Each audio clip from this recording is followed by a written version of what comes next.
Hey guys, how's it going? Welcome back. It's the Trophy Ridge Fatal 4 because it's a 4-pin sight and it has a light up. No, it don't. Yes, it does. No, it doesn't. Yes, it does. No, it doesn't. All right, that's good enough. Anyway, yeah, it comes with the light. It's just a one mode light. It's either on or off. That's it. So deal with it, or switch it out for something that's different if you like. But you get it with the thing for $60. I mean, you really can't complain that much, can you? Now, here's what I've discovered over the last few days, and this is why we're doing the review. Is it a good site? Yes. Is it worth $60? Yeah. Does it deserve a 4.5 out of 5? Let me think. Yes, it does. But it does have a few things I need to tell you. This is a universal site. Okay, so it is left or right-handed, okay, because they did the mounting plate that way.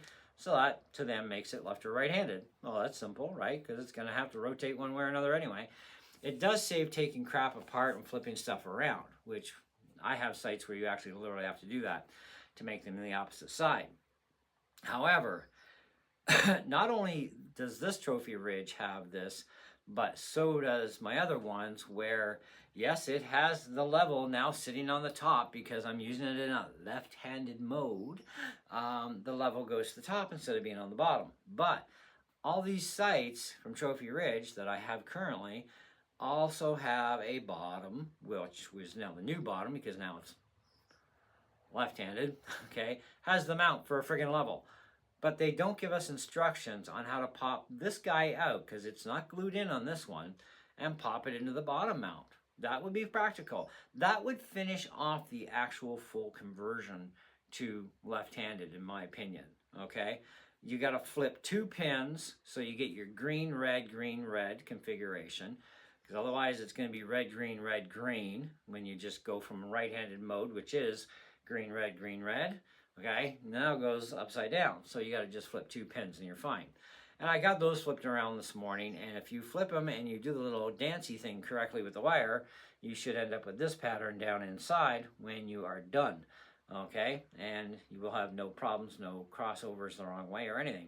Turned out perfect. All right, so they also don't give you any tools, but we're going to find out how we can take this out and pop it safely. My other Trophy Ridge sites that have this do not pop out. They're glued in with an adhesive that came from the depths of hell, apparently, because people who have tried to remove those shatter their levels. But at least this one they didn't glue in, and it does literally clip in there. I'm just not sure how much pressure I can put or which side I put on. Do I push down in, or do I pop out this way? They don't tell us. They don't give us instructions on this. So we're going to have to figure that out. If I can't find a YouTube video, I'm going to have to ask my archery guy on Tuesday when I go in and see him. Anyways, because I got to see him about some other stuff anyways. Now, you do get the mounting screws to mount it to your bow, but you get no tools, okay? And all you would need in this site would be 2 Allen keys. One to screw it onto your bow, and this one controls your pins, your windage, and your elevation, okay? It's all the same screw head size. So if you use these thinner keys, because the thinner things get, the more delicate they become, which is one thing that I think they should have gone with. Even the next size up would have been perfect for the longer longevity side, but they didn't. So just keep in mind when using your Allen key, make sure it's the correct size. And when you are going to unlock, always grab your key like this, put a finger back here and flip crack it, or either way, get pressure into the middle and then just hold the rest in your hand if you want. I don't care, but you got to make sure it's securely solid and flat into there so you don't damage the inner hex, because this is SAE, and the one thing I've always not been fond of SAE is they always have a lot of slop in them, something that metric doesn't have. Okay, but well, there are people that still have refused to go over to metric, so we got to deal with it, right? And the bottom one's going to be the same thing. It's going to have the same kind of slop given to it, so make sure it's in there firmly in place, and boom. But don't tighten these screws very tight. You don't need to. You lightly snug these is all you need to do, and man, this thing will lock up. All right, if you need, and just do that until you've got everything sighted in, and then once you're sighted in, then just give one little extra small bit of snugness, just a little bit. It's all you need, and you're going to be fine. Now, if you're worried about seizing up over time, okay, because condensation, blah blah blah. Steel and aluminum, by the way, do not get along well together. That is a big problem. The screws are steel. The rest of this is an alloy. So one day they do seize, and that's it. So if you want to avoid that, either use some crossbow rail lube from time to time on the screws. I mean, once a year should be more than sufficient. Remove the screws right out, put some new lube on, or just get it over with right away. Get yourself some automotive, what's called never seize or anti-seize. Guys that work on cars, you'll know what this is, okay? That will give you no problems ever for a problem.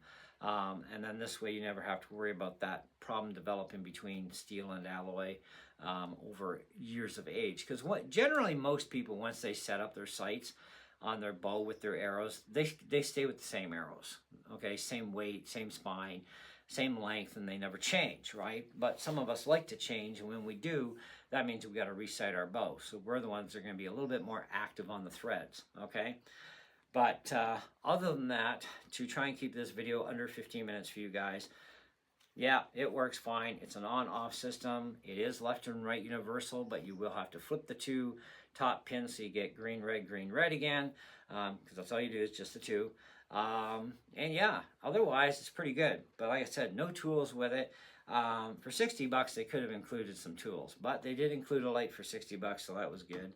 And if you don't like the light, like I said, $20, $22, $23, $40, depending on the light you're after, you can get variable light styled or different colored lights, whatever, okay, to illuminate your pins, whatever. But I like it the way it is. I'm fine with it. It's no big deal. And for how often I'll ever even use that light, probably rare if ever. Okay, but at least it's there if I need it. It's kind of the thing of better to have it not need it not have it, which is a very true thing. So just keep that in mind. All right, but otherwise, it's a good sight. No issues with it. It holds fine. It does what it's supposed to do. All right, and it is good quality. So that's about it. So thanks for watching. Stay tuned for more, because we do have to find out how to pop this level out and put it on the bottom to complete our conversion. And I'm sure many people want to know how to do that if it's not already on YouTube already. I haven't checked. I'll have to. But like I said, if I can't find something on YouTube, I'll just ask my archery guy, and maybe we'll even see if we can get a replacement one just in case something goes wrong. But you don't need the level, but it is kind of nice. I'm starting to get rely on it because I like it. It's handy on my other bow, and I like it on this, and I have one in another sight too, and I do like it because it does help you to make sure you're not canting your bow too much or at all, period. So it is handy for that. But anyway, that's it. That's all. Hey, I'm out of here. So thanks for watching, and see ya.